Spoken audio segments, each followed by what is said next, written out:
Hi అండి, నమస్తే. Welcome back my channel. Friends, మన ఛానల్లో వీడియోస్ నచ్చితే ఛానల్ని సబ్స్క్రైబ్ చేయండి. వైట్ డ్రెస్సెస్ మీద కానీ మన ఇంట్లో ఏమైనా పెళ్ళిళ్ళు పేరెంటల్ అయ్యేటప్పుడు డ్రెస్ మొత్తం పసుపు మరకలు అనేది అయితే అంటేసుకుంటూ ఉంటాయండి. ఇలా పసుపు మరకలు అయిపోయిన బట్టల్ని ఈజీగా ఎలా క్లీన్ చేసుకోవాలనేది ఈ వీడియోలో అయితే చెప్తానండి. ఒక వైట్ నాప్కిన్ తీసుకొని చూడండి, నేను ఒక స్పూన్ పసుపు అయితే వేసుకున్నాను. ఈ వైట్ నాప్కిన్ మొత్తం అయితే పసుపు పట్టేలా అయితే ఇలా నీటిలో ముంచి అయితే ఈ నాప్కిన్ని తీసాను. నాప్కిన్ మొత్తం అయితే పసుపు మరకలతో నిండిపోయింది. ఈ నాప్కిన్ని చాలా ఈజీగా ఎలా క్లీన్ చేసుకోవాలనేది ఈ వీడియోలో అయితే చెప్తాను. వీడియోని అయితే మీరు చివరి వరకు అయితే చూడండి. సర్ఫ్ సబ్బుని తీసేసుకొని ఈ నాప్కిన్ని ఇలా సర్ఫు సబ్బుతో రుద్దు పెట్టుకోవాలండి. ఇప్పుడు ఈ నాప్కిన్ని చేతులతో ఇలా కాస్త రుద్దు పెట్టుకోవాలి. ఇలా రుద్దు పెట్టుకున్న నాప్కిన్ని డైరెక్ట్గా మనం ఎండలో తీసుకొని అయితే ఆరబెట్టుకోవాలండి. బాగా ఎండ కాసే ప్లేస్లో ఆరబెట్టుకోవాలి.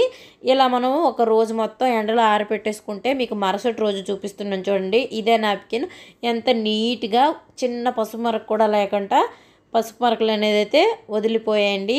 ఈ టిప్ అనేది అయితే చాలా బాగా యూజ్ అవుతుంది. ఒకసారి ట్రై చేయండి. మనం ఇంట్లో ఎటువంటి ఆయిల్ క్యాన్లు వాడుతూ ఉంటాం కదా, ఆయిల్ క్యాన్లు డైరెక్ట్గా ఎక్కడైతే అక్కడ పెట్టడం వల్ల ఫ్లోర్ మొత్తం ఆయిల్ మరకలతో నిండిపోయి ఫ్లోర్ కూడా పాడైపోతుందండి. ఇలా డైరెక్ట్గా పెట్టేసుకోకుండా కింద ఒక బౌల్, ఇటువంటి బౌల్ ఉంటే బౌల్ పెట్టేసుకొని మనం ఇలా ఆయిల్ క్యాన్ని బౌల్లో పెట్టేసుకొని కబోర్డ్లో పెట్టేసుకుంటే కింద ఫ్లోర్ కానీ మనం ఎక్కడ పెట్టినా ఆ ప్లేస్ అనేది అయితే పాడవకుండా నీట్గా ఉంటుందండి. ఒక్కోసారి మనం డ్రెస్సెస్ పైన పచ్చటి మరకలు కానీ ఆయిల్ మరకలు కానీ టీ మరకలు కానీ పడితే అస్సలు పోవండి.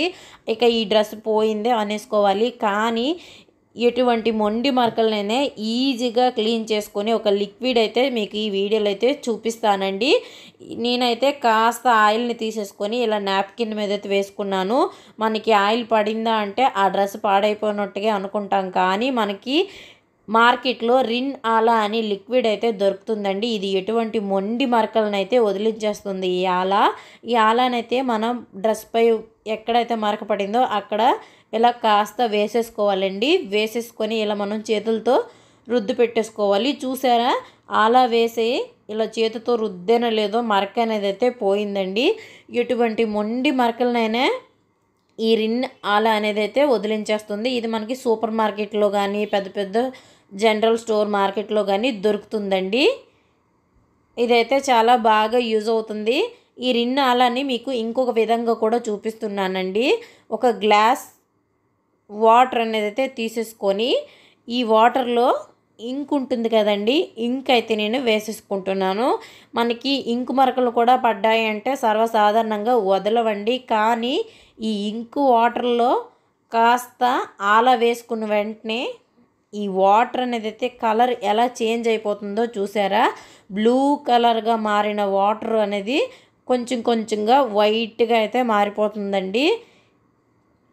ఇలా నేను ఒక అరగంట సేపు అయితే ఉంచేటప్పటికి ఫుల్గా బ్లూ కలర్లో ఉన్న వాటర్ అనేది అయితే వైట్గా అయితే మారిపోతుందండి. ఈ రిన్-ఆలా అనేది అయితే చాలా బాగా యూజ్ అవుతుంది. మన ఛానల్లో వీడియోస్ నచ్చితే ఛానల్ని సబ్స్క్రైబ్ చేయండి.